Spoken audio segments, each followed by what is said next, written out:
प्रिय भक्तजनों, आज मैं श्री कृष्ण जन्माष्टमी कथा सुनाने जा रही हूँ।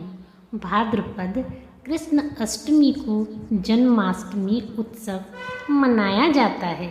इसी तिथि को श्री कृष्ण का मथुरा नगरी में कंस के कारागार में जन्म हुआ था।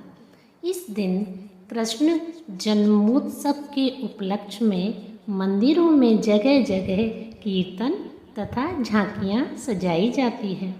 12 बजे रात्रि तक व्रत रहकर भगवान का प्रसाद लिया जाता है। दूसरे दिन प्रातः ही इसी उपलक्ष्य में नंद महोत्सव भी मनाया जाता है। भगवान के ऊपर एक हल्दी, दही, घी, तेल आदि छिड़ककर आनंद से पालने में झुलाया जाता है। जन्माष्टमी के दिन उपवास करने से मनुष्य 7 जन्मों के पाप से छूट जाता है। धर्मशास्त्रों में पलंग पर देवकी सहित श्री कृष्ण के पूजन का विधान बतलाया गया है। कथा इस प्रकार है। द्वापर युग में जब पृथ्वी पाप तथा अत्याचारों के भार से दबने लगी तो पृथ्वी गाय का रूप बनाकर सृष्टिकर्ता विधाता के पास गई। ब्रह्मा जी सब देवताओं के सम्मुख पृथ्वी की दुखांत कथा सुना गए। तब सभी देवगण निर्णयार्थ विष्णु के पास चलने का आग्रह किया और सभी लोग पृथ्वी को लेकर और क्षीर सागर पहुँचे, जहाँ भगवान विष्णु अनंत शैया पर शयन कर रहे थे। स्तुति करने पर भगवान की निंद्रा भंग हुई तथा सबसे आने का कारण पूछा।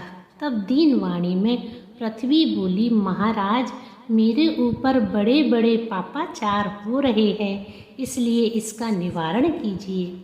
यह सुनकर भगवान बोले, मैं ब्रजमंडल में वसुदेव गोपी की भार्या कंस की बहन देवकी के गर्भ से जन्म लूँगा। तुम लोग ब्रजभूमि में जाकर यादव कुल में अपना शरीर धारण करो। इतना कहकर भगवान अंतर ध्यान हो गए। वहीं देवता तथा पृथ्वी ब्रज में आकर यदुकुल में नंद, यशोदा तथा गोपियों के रूप में पैदा हुए। कुछ दिन व्यतीत हुए।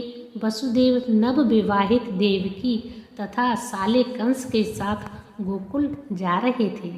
तभी अचानक आकाशवाणी हुई कि हे कंस, जिसको तू अपनी बहन समझकर ले जा रहा है, उसी के गर्भ का 8वां पुत्र तेरा काल होगा। कंस यह सुनते ही तलवार निकालकर देवकी को मारने दौड़ा। तब वसुदेव ने हाथ जोड़कर कहा, हे कंसराज, यह औरत बेकसूर है, इसे मारना ठीक नहीं। पैदा होते ही मैं आपको अपनी सब संतानें दे दिया करूँगा, तो कौन आपको मारेगा? कंस उसकी बात मान गया तथा उन्हें जेल में ले जाकर बंद कर दिया। इसी रीत से वसुदेव अपने सभी पुत्रों को देते गए तथा पापिष्ट कंस मारता गया। देवकी के 7 पुत्र मारे जाने के पश्चात 8वें गर्भ की बात जब कंस को मालूम हुई, तब विशेष कारागार में पहरा लगवा दिया।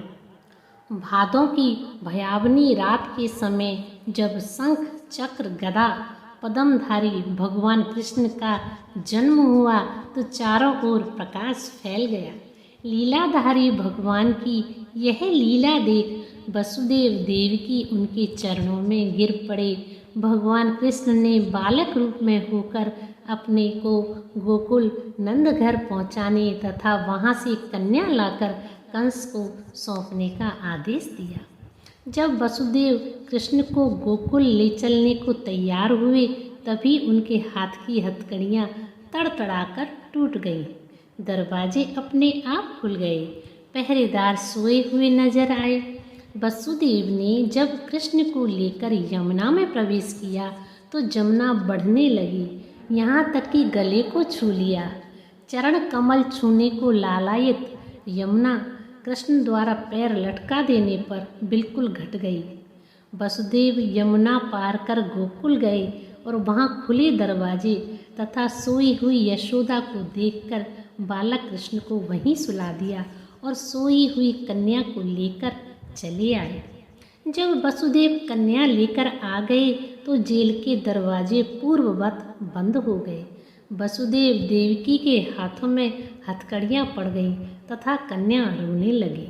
जगे हुए प्रहरी गणों ने कन्या रुदन सुनकर तुरंत कंस के पास खबर दी।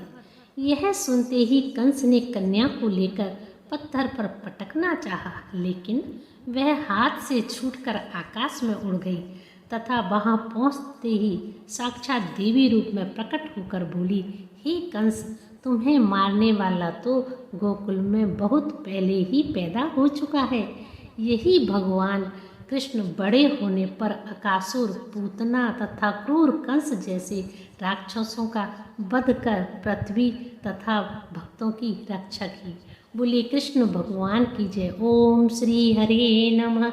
श्रीमन्नारायण नारायण नारायण, श्रीमन्नारायण नारायण नारायण।